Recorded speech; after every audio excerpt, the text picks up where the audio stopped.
ni lini ratiba ya ukarabati wa barabara zote za manispaa ya Ilemela utaanza. Lakini sambamba na hapo, katika kikao cha pamoja baina ya mbunge, wataalamu wa jimbo la Ilemela, TARURA na waheshimiwa madiwani, ilikubaliwa kuwa kila kata itapatiwa kiasi cha shilingi milioni 5 kwa ajili ya matengenezo ya barabara. Ni lini utekelezaji wa swala hilo utaanza, kwani tayari fedha hizo zimekwisha kuhamishiwa TARURA? Lakini sambamba na hapo, TARURA imejipangaje katika kufanya matengenezo ya barabara kwa kutumia fedha za 10% za mapato yasiyorindwa? Mheshimiwa Mwenyekiti, niseme tu kwamba sisi kama TARURA baada ya mvua hizi tulitembelea maeneo yote ambayo yamepata hitilafu. Hatua tuliyochukua ni kuandika maandiko kwenye mamlaka husika kuomba fedha za dharura kwa kushirikiana na mheshimiwa mbunge. Lakini katika maandiko hayo yote kwa jitihada za mheshimiwa mbunge, kuna barua tumeletewa ikiwa ni maelekezo ya kutangaza kazi za bilioni 1.6 ambayo ni kwa barabara mbili.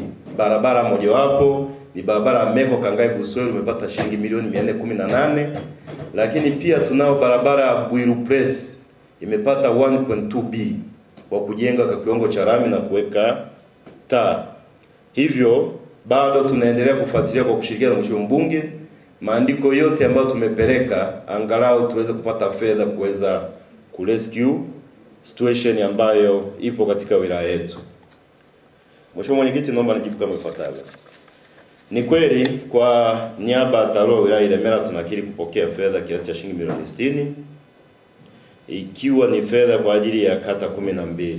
Aidha, Mheshimiwa Mwenyekiti, naomba kutumia fursa hii kuleta mapendekezo kwenye kikao hiki kama mtaridhia, kwenye fedha hizo milioni 60 zilizoingia TARURA kwa ajili ya hizo kata 12, kiasi cha fedha milioni 40 zitumike kununua mafuta, ili fedha nyingine zinazobaki kiasi cha shilingi milioni 20 pamoja na kiasi cha shilingi milioni 40 ambazo zinategemea kuingia kwenye akaunti ya TARURA muda wote kutokana na jinsi nilivyowasiliana na ofisi ya mkurugenzi, zichukuliwe kama interest ili kuwezesha kazi za ununuzi wa moram, ujenzi wa karavati, mitaro na kadhalika kwenye maeneo yanayohitaji huduma hiyo kulingana na vipaumbele vya waheshimiwa madiwani.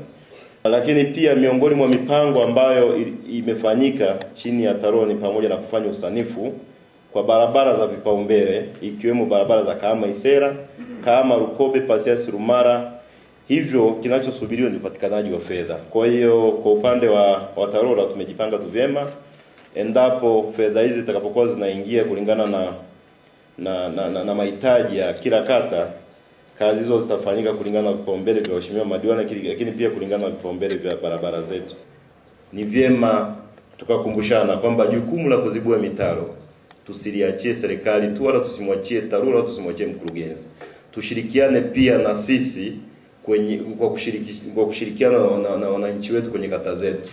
Unakuta waheshimiwa wananchi wana biashara kwenye eneo la barabara au mbele ya mitaro, na sababu kubwa ya mitaro kuziba ni biashara zao, lakini pia na wananchi hao wanakuwa wagumu kwenye kuzibua hiyo mitaro. Lakini jitihada ambazo sisi kama TARURA kwa mwaka huu tumefanya ni kwamba baadhi ya barabara za rami tuliweza kuzizibua, lakini pia sehemu kubwa hii lazima hakika ni mshukuru mkurugenzi wa manispaa ya Ilemela. Issue ya mitaro kwa kweli kwa nafasi kubwa amekuwa akiifanya yeye, na kiwalisia ni jukumu la TARURA, lakini kulingana na nature ilivyo jukumu hili amekuwa akilifanya mkurugenzi. Lakini nitoe tuombe kwa waheshimiwa madiwani ili jukumu tulibebe sisi sote kwa kushirikiana na wananchi, ili angalau mtu akiweza kuzibua eneo lake la mbele, mwingine akazibua, mitaro yetu itakuwa ni salama na itaruhusu maji kupita, angalau pia na miundombinu yetu hasa structures zinaweza zikadumu kwa muda mrefu kuliko ambavyo ilivyo sasa.